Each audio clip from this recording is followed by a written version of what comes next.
Alright, I'm going to be making a video about how this one concept in Dragon Ball Z is always overlooked in response to a versus battle with anyone within Dragon Ball.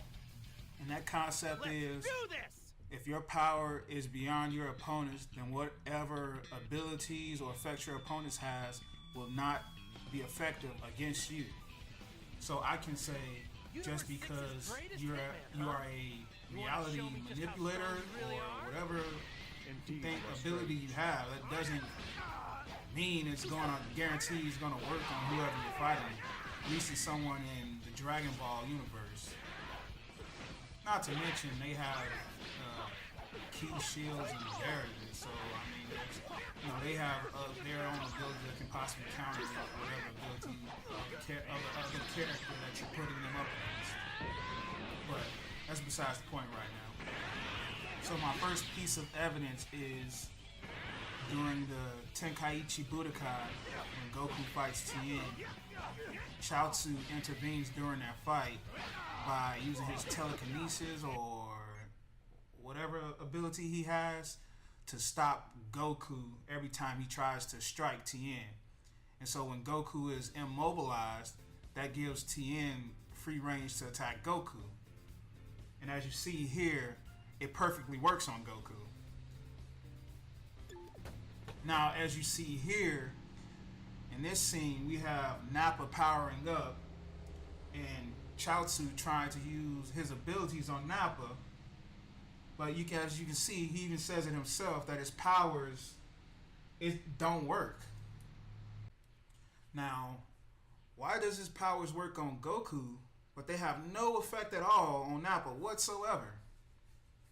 Well, one teeny difference that I noticed is that Nappa is way beyond the Z fighters. Like, he's pushing about a battle power of like around 4 grand, while all the other Z fighters are just like around a grand. So the power difference, so I see it as the power difference is just too great for Chaozu's abilities to be effective on him at all. While in the tournament, while Goku was superior to Chaozu, I mean the difference between their battle power wasn't really great enough to not be effective on Goku. Now there's more examples of stuff like this happening in Dragon Ball, but for now I'm going to stick with the heavy hitters, and this next one that I'm going to bring up exactly states what I'm talking about. Alright, time to talk about Shenron, the Eternal Dragon. Of course you already know about Shenron if you're familiar to the series, but Shenron can grant you any wish. Like, from random things popping out of nowhere, such as underwear, which was the first wish, to immortality and bringing people back to life. Now, I found it kind of crazy that you can do all this extraordinary stuff except win. Now, Nappa and Vegeta are on their way to planet Earth, and the gang summons Shenron so they can bring Goku back to life. But Oolong was like, hey Shenron, can you beat up the Saiyans, take care of them? And Shenron was like, I was created by God, and that is above the God's power, so I can't do anything like that because it's beyond his power. So, in other words, Shenron was like, Kami gonna have to get his weight up if I'm to do something about that.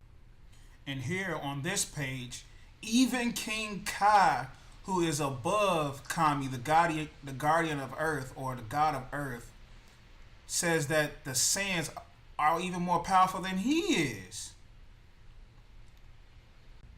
And now on this page, Krillin asked Shenron to turn 17 and 18 to normal humans. But Shenron was like, they stronger than me, bruh. I can't do nothing with them. Now, early on in the series, when they brought Dende over to resurrect the Shenron, they was talking to him about how to make it so that he, how he grants wishes. Whether it be if he can grant 3 wishes, 2 wishes, or so on. Whether he can bring multiple people back at once, or only one per time, or once, or one at a time. That it all plays, into that type of way.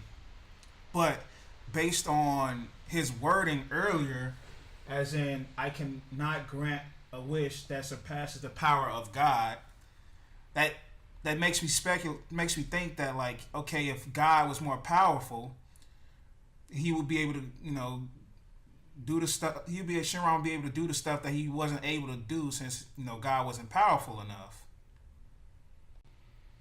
So if Dende trained, or Kami trained, they'd be more powerful, and then Shenron will have more range to make more wishes and affect those he wasn't able to affect previously. Or maybe you can do some broken stuff, like Dende could wish for, I don't know, something crazy that would make him get exponentially more powerful somehow.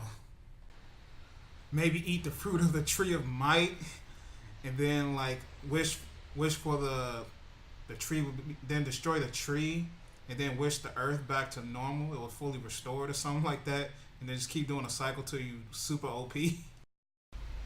And to make myself clear, everyone has ki, except robots. Like, say, Android 16, he's all robot. They can't even sense him. It's not to say he doesn't have energy at all. He doesn't have ki, which is life energy. So that there is my proof that just because you have abilities and yada yada doesn't mean that they're gonna work. Actually, against characters outside of the Dragon Ball series, I'd argue that they wouldn't work at all against Dragon Ball characters. Well, at least for the most part, I wouldn't say at all. Or that, some there may be some characters that have, that what I'm gonna explain here. So I would say that most characters the abilities wouldn't affect Dragon Ball Z characters, because they don't. Everybody has ki, but a lot of characters outside of Dragon Ball don't really, like, train to hone it, to increase it, increase their battle power, and in that way, their power wouldn't be greater than someone who's in Dragon Ball Z. Let me show you who owns. Because in Dragon Ball, like, they hone their power, they get powerful. Which, that brings me to another concept. Well, not a concept, but it's a point that I can't help but noticing, is that, okay, like, say character X has the ability to punch through, super strength they have, they can punch through walls. But character Y, they're so powerful that they can punch through walls. Like, you see what I'm saying? That seems like to be the big difference between Dragon Ball and, like, Marvel and DC, like that. Like, you have characters with abilities to do stuff, but they're not, like, it's not a whole thing of them. And, like, in Dragon Ball, they are powerful enough to do that. Like, say if someone's ability to scream and warp a dimension, but in Dragon Ball, if you can be so powerful that you can just yell and warp reality. You get what I'm saying?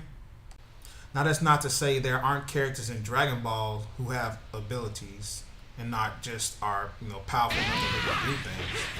Like, it's not stated or, any indication, but maybe Captain Gin's body change, maybe that's a ability, or Guldo's, his time stop type stuff.